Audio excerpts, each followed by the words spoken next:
दोस्तों, कैसे हैं आप लोग। आशा करता हूँ आप लोग अच्छे होंगे, स्वस्थ होंगे, मस्त होंगे। आप लोगों का स्वागत है दिव्यांशी सिंह एजुकेशन सेंटर पर। आज हम लोग पढ़ने वाले हैं जो हम लोग हाइड्रोजन बॉन्डिंग के एप्लीकेशन पढ़ रहे थे, उसके अंदर नेक्स्ट एप्लीकेशन मतलब कि तीसरा एप्लीकेशन, जिसका नाम है एसिड स्ट्रेंथ। मतलब किस प्रकार से किसी एसिड के स्ट्रेंथ को क्या करता है, हाइड्रोजन बॉन्ड इफेक्ट करता है। ठीक, मान लीजिए यहाँ पर दो मॉलिक्यूल दिए गए, जैसे कि आपको दिख रहा होगा, इसका नाम है ऑर्थो हाइड्रोक्सी बेंजोइक एसिड। इसके रिस्पेक्ट में ये ऑर्थो पोजीशन है, यहाँ पर हाइड्रोक्सी ग्रुप लगा हुआ है इसलिए ऑर्थो हाइड्रोक्सी। इसको छोड़ दे तो बाकी जो ये बचेगा इतना, इसको कहते हैं बेंजोइक एसिड।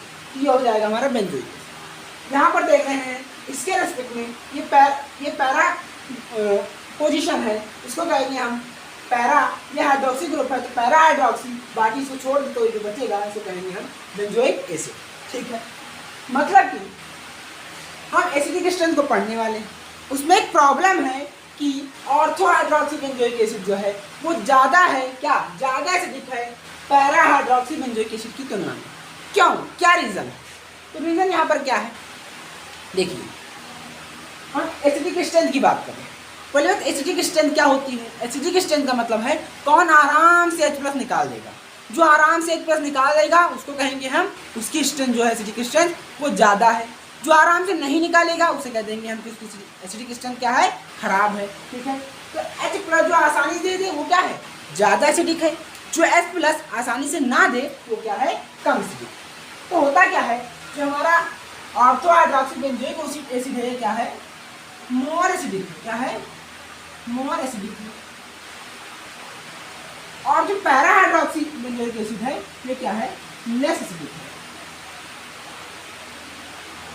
अब इसके पीछे रीजन क्या है? इसके पीछे रीजन ये है कि जो भाई H+ आसानी देगा वही तो होगा। अब कौन H+ आसानी से देगा? जो H+ इतनी आसानी से दे देगा वही क्या होगा, ज़्यादा उसकी एसिडिक स्ट्रेंथ होगी। अब कौन H+ आसानी से देगा? वो H+ आसानी से देगा जो H+ देने के बाद स्टेबल हो जाए, क्योंकि हर व्यक्ति क्या होना चाह रहा है, स्टेबल होना चाह रहा है। हर मॉलिक्यूल क्या होना चाह रहा है, स्टेबल होना चाह रहा है। तो अगर वो H+ निकालने के बाद स्टेबल हो जा रहा है तो वो क्या करेगा, आसानी से H+ निकाल लेगा। अगर कोई H+ निकालने के बाद अनस्टेबल हो जा रहा है तो क्या हो जाएगा, वो H+ जल्दी से नहीं निकालेगा, आसानी से नहीं निकालेगा। आप खुद सोचिए, आपके पास मान लीजिए 100 रुपये हैं और एक भिखारी आता है, अब वो कहता है कि मुझे कुछ पैसे दे दो। अगर उसमें से 10 रुपये आप दे देंगे तो मान लीजिए आप 90 रुपये आपके खर्च होने हैं, किसी काम के लिए लाए थे, और जो 10 रुपये है वो किराया है आपका। अगर आप वो 10 रुपये जो आपने किराए के लिए लाए हैं वो उसे दे देंगे तो फिर आप घर नहीं पहुँच पाएंगे, मतलब कि आप अनस्टेबल हो जाएंगे। तो फिर क्या करेंगे, आप 10 रुपये नहीं देंगे उस भिखारी को। अगर आप जो है 80 रुपये का ही सामान लेंगे और 10 रुपये आपके पास एक्स्ट्रा हैं, 10 रुपये आपको घर जाने के लिए लगेंगे, टोटल आपके पास 100 रुपये हैं। इसमें से 80 रुपये आप काम के लिए लाए हैं, 10 रुपये आपके क्या लगेंगे, कहते हैं कि ऑटो का पैसा भाड़ा लगेगा, और जो 10 रुपये है वो आपके बच जाएंगे। अगर अब भिखारी मांगने आता है तो आप क्या करेंगे, उसको 10 रुपये आसानी से दे सकते हैं। क्यों? क्योंकि 10 रुपये देने के बाद भी आप क्या रहेंगे, स्टेबल रहेंगे। ठीक है, ऐसा यहाँ पर भी है। अगर जो भी हमारा मॉलिक्यूल H+ देने के बाद क्या हो जाएगा, स्टेबल रहेगा, वो क्या करेगा, H+ आसानी से दे देगा। और जो मॉलिक्यूल H+ देने के बाद अनस्टेबल हो जाएगा वो क्या करेगा, आसानी से H+ नहीं देगा। जैसे कि यहाँ पर देखते हैं ऑर्थो हाइड्रोक्सी बेंजोइक एसिड, ये क्या है, मोर एसिडिक है। और जो हमारा पैरा हाइड्रोक्सी बेंजोइक एसिड है ये क्या है, लेस एसिडिक है।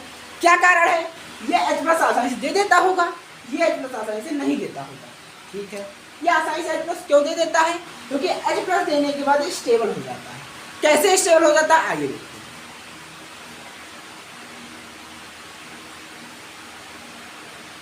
देखिए इसमें से हम क्या करते हैं, एक H+ निकाल देते हैं। कैसे निकालेंगे, यहाँ ऑक्सीजन है, ये क्या करेगा, इन दोनों इलेक्ट्रॉन को ले लेगा और यहाँ से ये H+ बन के क्या, H+ बन के बाहर निकल जाएगा। तो ये रिएक्शन हो जाएगा इस प्रकार से, ये हमारा मॉलिक्यूल हो जाएगा इस प्रकार से। यहाँ C single bond O double bond O, इस पर निगेटिव चार्ज आ जाएगा और यहाँ single bond O, bond H। अब देखिए ये जो हमारा ऑक्सीजन है ये मोर इलेक्ट्रोनेगेटिव है, तो हल्का सा निगेटिव चार्ज रखेगा, इन दोनों बॉन्ड पेयर के इलेक्ट्रॉन को तरफ खींच लेगा, इसकी वजह से इस पे हल्का सा पॉजिटिव आ जाएगा, इस पे हल्का सा निगेटिव आ गया। अब यहाँ क्या हो रहा है, इस पे पॉजिटिव आ रहा है, इस पे निगेटिव आ रहा है, तो ये क्या होगा, यहाँ पर हाइड्रोजन बॉन्ड बन जाएगा। ये क्या बन गया, हाइड्रोजन बॉन्ड। कैसा हाइड्रोजन बॉन्ड, इंट्रामॉलिक्यूलर। कैसा, इंट्रामॉलिक्यूलर। और इस हाइड्रोजन बॉन्ड बन जाने के कारण क्या हो जाएगा, ये स्टेबल रहेगा। क्या रहेगा, स्टेबल। तो हम देख रहे हैं कि यहाँ से क्या हो रहा है, H+ निकल जा रहा है, फिर भी जो हमारा आयन बन रहा है ये क्या हो जा रहा है, स्टेबल हो जा रहा है। ये स्टेबल हो रहा है मतलब कि ये आसानी से H+ निकाल देगा, मतलब कि ये क्या है, मोर एसिडिक तो है। अब बात करते हैं पैरा हाइड्रोक्सी बेंजोइक एसिड की। ये देखिए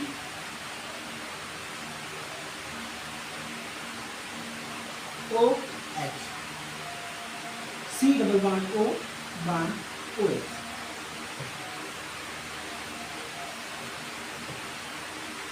C single bond O, bond H। यहाँ पर भी वही होगा, क्या होगा, ये ऑक्सीजन है, ये दोनों इलेक्ट्रॉन को अपनी तरफ खींच लेगा, ठीक।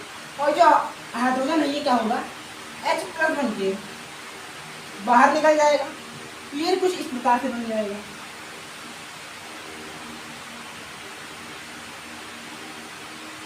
C double bond O, single bond O, और इस पर निगेटिव चार्ज आ जाएगा, और यहाँ क्या होगा, यहाँ बॉन्ड O, बॉन्ड H।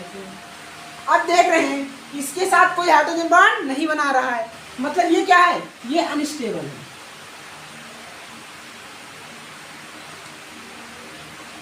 यहाँ पर जो आयन बन रहा था वो स्टेबल हो रहा था, यहाँ पर जो आयन बन रहा है वो अनस्टेबल है। यही कारण है ये क्या है, ये लेस एसिडिक है,